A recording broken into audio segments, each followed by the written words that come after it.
Common প্রশ্ন বলা হয়েছে যোগফল নির্ণয় করো। এখানে আমরা দুটি ভগ্নাংশ প্রথমে লিখলাম। তো আমরা এখানে দেখতে পাচ্ছি প্রথম ভগ্নাংশের হর a² - 2 আর দ্বিতীয় ভগ্নাংশের হর a⁴ - 4। তো আমরা দেখতে পাচ্ছি যদি এটাকে আমরা a² - b² সূত্র ফেলি তাহলে a + b * a - b সূত্রের সাহায্যে আমরা এই রাশিটিকে এখানে পাবো a² + 2 * a² - 2 আর এর পাশে a² - 2 আছে।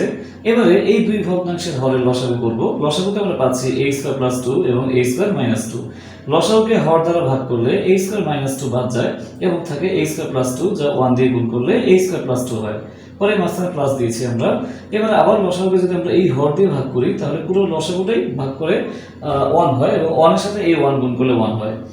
এবারে উপরে আমরা দেখতে পাচ্ছি 2 + 1 এটা যোগ করলে 3 হয়, তাহলে a² + 3 এবং নিচে যে যা ছিল এটাতে যদি আমরা a + b * a - b সূত্র ফেলি তাহলে a² - b² এর মাধ্যমে এটি a⁴ - 4 হয়ে যাবে।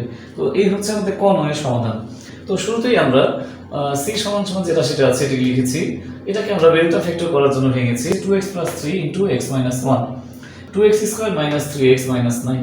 তো এটাকে নির্ণয় করলে আমরা পাবো 2x x - 3 * 2x + 3। এই হচ্ছে ই রাশিটি। এবার আমরা আমাদের প্রশ্ন অনুযায়ী 1 + c + 1/e যদি আমরা বের করি, মান বসিয়ে দিয়েছি 1/c + 1/e, তাহলে 1/c + 1/e।